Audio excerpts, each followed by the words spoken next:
एक से एक धुरंधर, एक से एक। साइंस पे पकड़ है, इकोनॉमी पे पकड़ है, पॉलिटी पे पकड़ है, ज्योग्राफी, हिस्ट्री, ऐसा कोई सब्जेक्ट ही नहीं जो उन्हें ना आता हो। तुमको इस बात का एहसास नहीं है कि परीक्षा मतलब दबाव।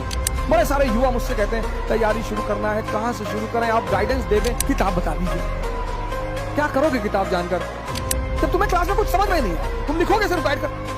पहला चरण जो गाइडेंस का होगा वो ये है कि बेस क्लियर होना चाहिए।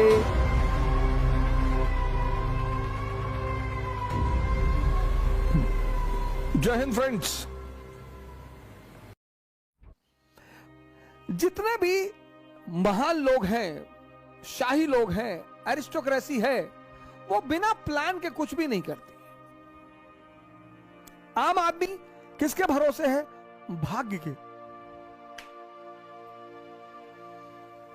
मैंने कहा ना, दुनिया में दो ही जातियां हैं, एक एरिस्टोक्रेसी, एक कॉमन पीपल।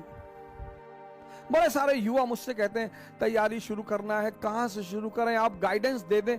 सरकार इतनी वीडियो डाल दी यूट्यूब पर, बहुत सारे लोगों की वीडियो पड़ी हुई है, और कैसे गाइडेंस लोगे? पहला चरण जो गाइडेंस का होगा वो ये है कि बेस क्लियर होना चाहिए। तुमको यार लैटिट्यूड पता नहीं, लॉन्गिट्यूड पता नहीं, फोर्स पता नहीं, मास पता नहीं, मोमेंटम पता नहीं, इनर्शिया पता नहीं, किताब बता दीजिए। क्या करोगे किताब जानकर?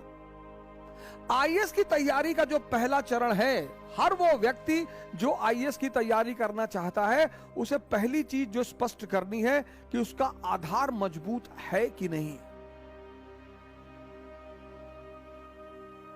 वो अगर आधार मजबूत करके कोचिंग करना आए तो उसे 80% का फायदा होगा। फिर से मैं इस बात को रिपीट करूंगा। हर वो व्यक्ति जो आईएएस की कोचिंग करना चाहता है, अगर वो आधार मजबूत कर करके आए, जब वो ग्रेजुएशन फर्स्ट ईयर में है तभी से शुरू कर दे। इकोनॉमी का बेस तैयार कर ले, साइंस का बेस तैयार कर ले, पॉलिटी का कर ले, हिस्ट्री का कर ले। अगर वो ऐसा करके कोचिंग करने आए तो 80% फायदा कोचिंग का हो। जितने लोग बिना आधार के कोचिंग करने आते हैं उनकी कोचिंग व्यर्थ चली जाती है।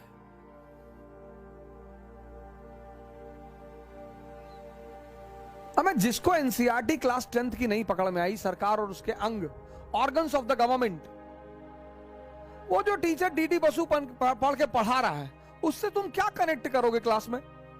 सवाल ही नहीं, संभव ही नहीं उठता। 98% लोगों की कोचिंग करना व्यर्थ चला जाता है।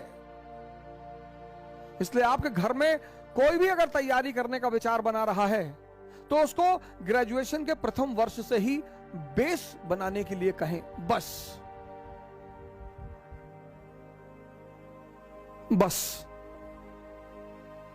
अगर व्यक्ति ने अपना बेस बना लिया तो कोचिंग उससे फायदा करेगी, तो कोचिंग उसे सूट करेगी। बिना बेसिक्स के कोचिंग करना व्यर्थ है।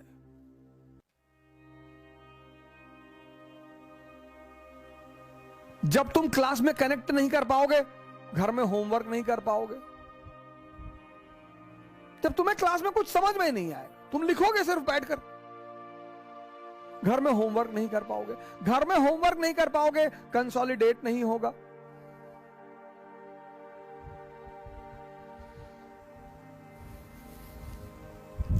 प्लान। आम आदमी भाग्य के बल पर जिंदा है, प्लान कर ही नहीं सकता।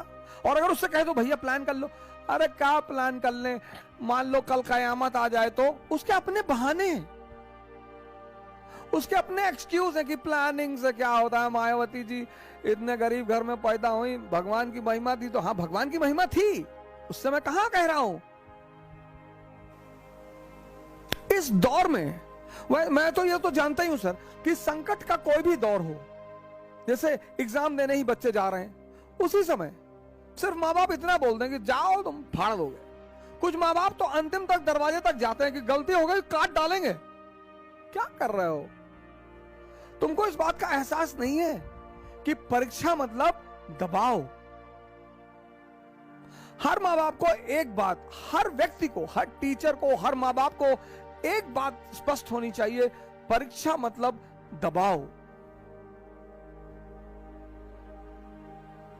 शल्य और कर्ण, कर्ण इतना बड़ा योद्धा है और कर्ण का सारथी कौन है? शल्य। शल्य मतलब संदेह। और अर्जुन का सारथी कौन है? भगवान खुद, चैतन्य खुद।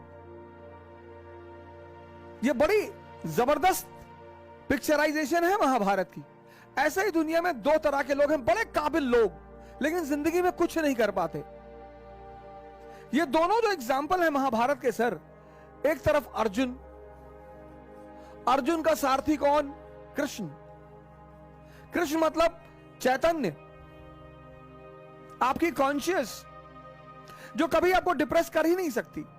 दूसरी तरफ एक महारथी है जो शायद अर्जुन से भी बड़ा महारथी है, कर्ण। इसका सारथी कौन? शल्य। शल्य मतलब संदेह।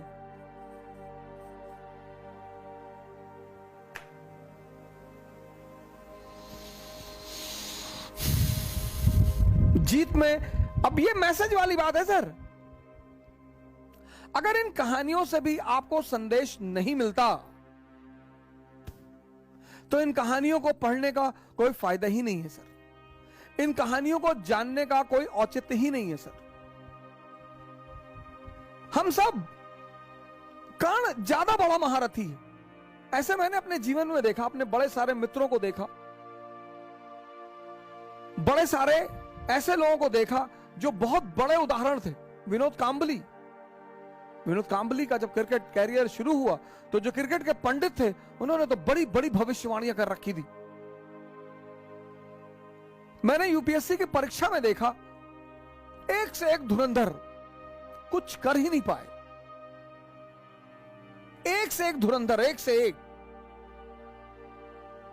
साइंस पे पकड़ है, इकोनॉमी पे पकड़ है, पॉलिटी पे पकड़ है, ज्योग्राफी, हिस्ट्री, ऐसा कोई सब्जेक्ट ही नहीं जो उन्हें ना आता हो। ऐसा कोई विषय ही नहीं जो उन्हें ना आता हो। लेकिन वो युद्ध कभी जीत नहीं पाए। उत्साह की कमी थी, संदेह हमेशा घेरे हुआ था। बस कोई कृष्ण नहीं मिला जीवन में और वो हार गए। आम आदमी भाग्य के बल पर जीता है, महान आदमी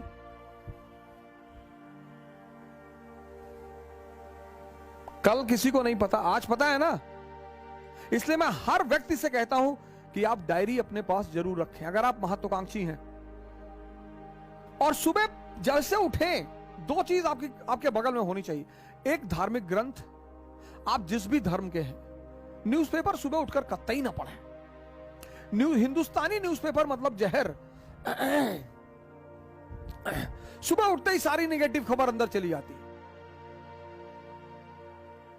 एक तो अपना धार्मिक ग्रंथ अपने बगल रखें, कुरान, बाइबल, गीता, जो भी आपको रखना है, और एक डायरी। उठे, प्रभु का नाम ले, एक पेज पढ़ें, एक लाइन पढ़ें, एक दोहा पढ़ें, एक आयत पढ़ें। पॉजिटिविटी से दिन की शुरुआत करें और उसी समय पूरा शेड्यूल दिन भर का नोट डाउन कर ले। 12 बजे यहां जाना है, गर्लफ्रेंड से मिलने जाना है, 3 बजे मूवी देखनी, सब कुछ शेड्यूल्ड। शेड्यूल टूटना नहीं चाहिए। अगर पढ़ने का शेड्यूल है और आपकी बुआ आ गई, उनके बच्चे आ गए कि नहीं नहीं मूवी देखने चलेंगे, अरे टिकट हम लेकर आए और भैया आप कैसे नहीं जाएंगे, और यही सब होगा, भगा दीजिए सर। और मूवी देखने का शेड्यूल है तो पढ़िए भी मत। लेकिन ऐसा ना हो कि हफ्ते में 5 दिन मूवी देखने का शेड्यूल है,